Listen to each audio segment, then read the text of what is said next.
मित्रों नमस्कार। मैं GSL पांडे आज आपके लिए लेकर आया हूँ विषय संस्कृत।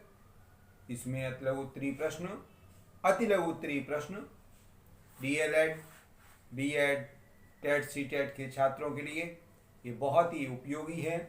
परीक्षा में प्रायः इनके प्रश्नों को पूछा जाता है, इसलिए इनका अध्ययन और मनन मन लगाकर करें और अधिक से अधिक छात्र इसको ध्यान से सुने। प्रश्न पहला है, स्वर किसे कहते हैं?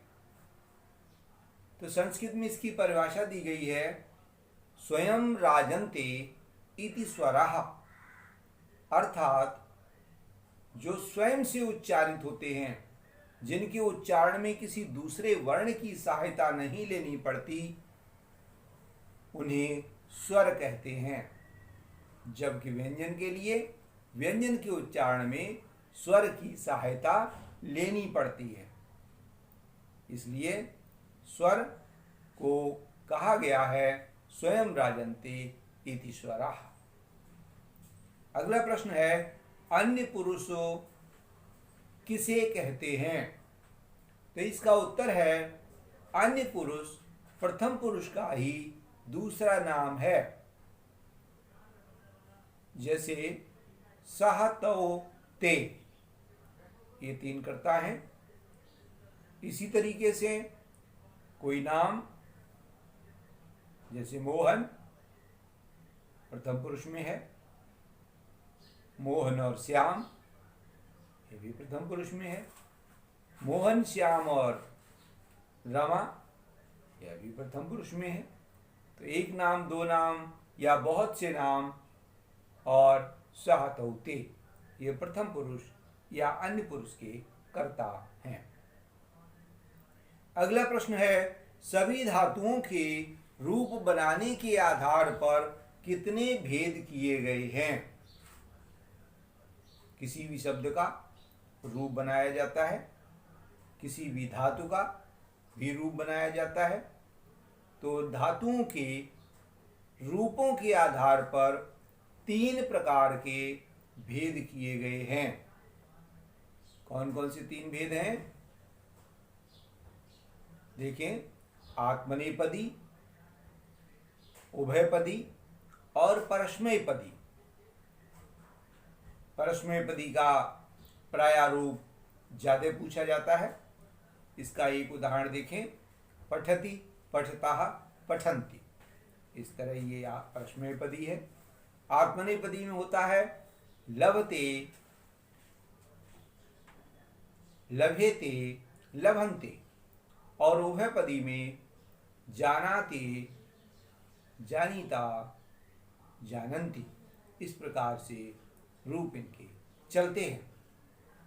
अगला प्रश्न है, मातृणाम का संधि विच्छेद कीजिए। मातृणम का संधि विच्छेद, तो इसका संधि विच्छेद होगा मातृ प्रसो प्लसो ऋणम। तो ध्यान दें, दोनों तरफ प्लस के दोनों ओर ऋकार है, इसलिए बड़ा ऋण हो गया है। दो घुंडी इसमें आएंगी, तो दीर्घ संधि का ये उदाहरण है। अगला प्रश्न है, दिगंबर एवं यशोधन में समास बताइए। दिगंबर और यशोधन में समास बताना है, तो इसका सही उत्तर है बहुब्रीहि समास है इसमें, और इसका समास विग्रह है। दिगंबर का ध्यान दें, तो दिक अंबरम यस्य सहा, अर्थात दिशा ही वस्त्र है जिसके, या दिशाएं ही वस्त्र हैं जिसके, उसे कहते हैं दिगंबर। इसी प्रकार यशोधना, यश एव धनम यस्य सह, यश ही धन है जिसका, अर्थात यशोधन। यहां पर भी बहुब्रीहि समास। अगला प्रश्न 6, चतुर्थी संप्रदाने सूत्र की व्याख्या कीजिए। तो इसका सही उत्तर है कि संप्रदान का अर्थ होता है किसी को कोई वस्तु देना। जब किसी व्यक्ति को कोई वस्तु दी जाती है तो वहां पर चतुर्थी विभक्ति होनी चाहिए। यह इस सूत्र से ज्ञात होता है। अनुवाद बनाते समय ऐसे सूत्रों की बहुत आवश्यकता होती है, तभी शुद्ध अनुवाद बन सकता है। एक उदाहरण देते हैं, माता बालक को फल देती है, तो इसका संस्कृत में अनुवाद होगा माता बालकाय फलम ददाति। तो यहाँ पर बालकाय शब्द में चतुर्थी विभक्ति है, जबकि अगर हिंदी में देखा जाए तो बालक को चिन्ह द्वितीया विभक्ति का है। तो अगर इस सूत्र का किसी को ज्ञान नहीं है तो इसका अनुवाद बना देगा माता बालकम फलम ददाति, जो अशुद्ध है। इसका शुद्ध वाक्य होगा माता बालकाय फलम ददाति। इस प्रकार से सूत्रों का अनुवाद में बहुत महत्वपूर्ण स्थान है। अगला प्रश्न है 7, शुभ प्रत्यय कितने होते हैं? तो देखें, शब्द रूप बनाते समय शुभ प्रत्ययों का प्रयोग किया जाता है। शुभ प्रत्यय की संख्या 21 है, क्योंकि 7 विभक्तियां और प्रति विभक्ति में 3 रूप, इस प्रकार से 21 रूप होते हैं, 21 भेद होते हैं शुभ प्रत्यय के। अगला है प्रश्न आपके लिए, अगला प्रश्न, नया प्रश्न, मया गम्यते। दूसरा वाक्य है छात्रेण क्रीड्यते। इन दोनों वाक्यों का वाच्य बताइए। तो ध्यान दें, इन दोनों वाक्यों में कर्म नहीं है और दोनों वाक्यों में कर्ता में तृतीया विभक्ति है, इसलिए ध्यान दीजिए यह भाववाच्य का, दोनों वाक्य भाववाच्य के हैं, क्योंकि जब कर्म नहीं होता तो कर्मवाच्य तो हो नहीं सकता, और कर्ता में तृतीया है तो कर्तवाच्य नहीं हो सकता, इसलिए यहां पर भाववाच्य। अगला प्रश्न, आम और इतः शब्दों का अर्थ बताइए। आम और यतः, ध्यान दीजिए ये दोनों शब्द अव्यय हैं। आम का अर्थ होता है हां, और यतः का अर्थ होता है यहां से, यहां से जाइए, यतः गम्यते। और आ माने हां, हां यहां से जाइए, एक वाक्य बन सकता है आम यतः गम्यते।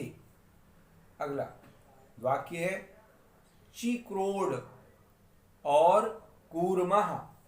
इन दोनों शब्दों को हिंदी में क्या कहेंगे, अर्थात इन दोनों शब्दों का माने बताना है। तो ध्यान रखिए, ये दोनों शब्द, चिक्रोड का अर्थ है गिलहरी और कूर्मः का अर्थ होता है कछुआ, इसलिए इनको ध्यान दें। इसी तरह से अन्य पशु पक्षियों के भी नाम याद करें जो आपकी काम आएंगे। अगला प्रश्न है हरिणः हरिभ्याम हरिभि। यह रूप किस विभक्ति में है?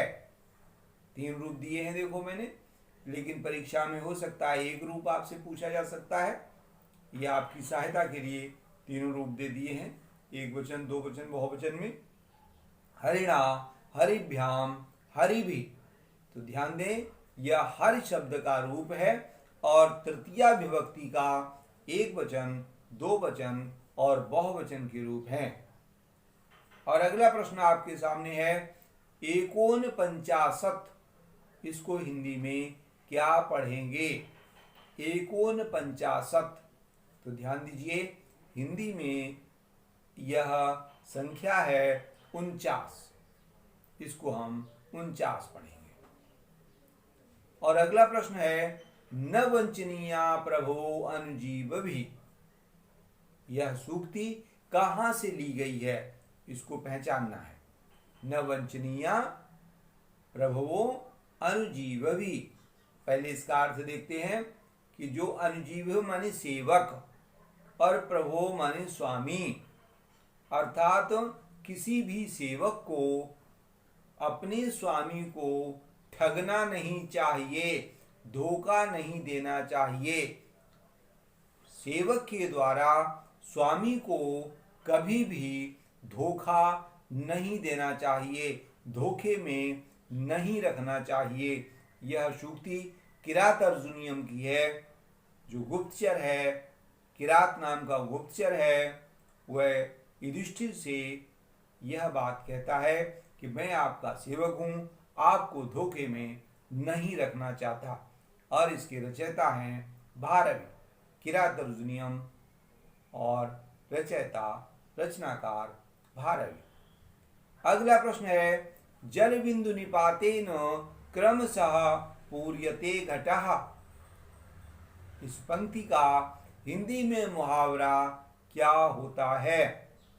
तो हिंदी का मुहावरा देखना है तो पहले इसको संस्कृत में जो लिखा है उसका अर्थ हम पहचानते हैं कि जल बिंदु निपातेन, जल की बूंद गिराते रहने से, क्रमशः माने धीरे धीरे, पूर्यते घटः, घड़ा भर जाता है। इसके लिए हिंदी में भी मुहावरा बना है, बूंद बूंद से घड़ा भरता है, बूंद बूंद से घड़ा भरता है। और अगला प्रश्न है 15वां, यस्ति नास्ति स्वयं प्रज्ञा शास्त्र तस्ति करोषि करोति किम लोचनाभ्याम विहीनस्य दर्पणः किम करिष्यति। यह एक श्लोक है और इस श्लोक से हमें क्या शिक्षा मिलती है? ध्यान दीजिए, यह श्लोक चाणक्य के द्वारा रचित अर्थशास्त्र नाम की पुस्तक से लिया गया है। चाणक्य कृत अर्थशास्त्र, इसका अर्थ समझते हैं तो आपको शिक्षा ज्ञात हो जाएगी। क्या शिक्षा मिलती है? यस्ति नास्ति स्वयं प्रज्ञा, जिसके पास स्वयं की अपनी बुद्धि नहीं होती, शास्त्र तस्य करोति किम, शास्त्र की क्या सहायता कर सकते हैं, लोचनाभ्याम विहीनस्य, जिसकी आंखों से जो हीन है, अंधा व्यक्ति है, दर्पणः किम करिष्यति, उसके लिए दर्पण क्या सहायता करेगा, अर्थात दर्पण अंधे व्यक्ति की कोई सहायता नहीं कर सकता। उसी प्रकार से जिसके पास अपनी बुद्धि नहीं होती, उसकी शास्त्र भी कोई सहायता नहीं कर सकते। भाव यह है कि हमें पुस्तकों के लिखे हुए ज्ञान को अपनी बुद्धि से तौलना चाहिए और फिर जो चीजें अपने लिए उपयोगी हों उनको ग्रहण करना चाहिए। अपनी बुद्धि के बिना अन्य कोई भी शास्त्र, कोई भी पुस्तक हमारी सहायता नहीं कर सकती है। जय हिंद, जय भारत।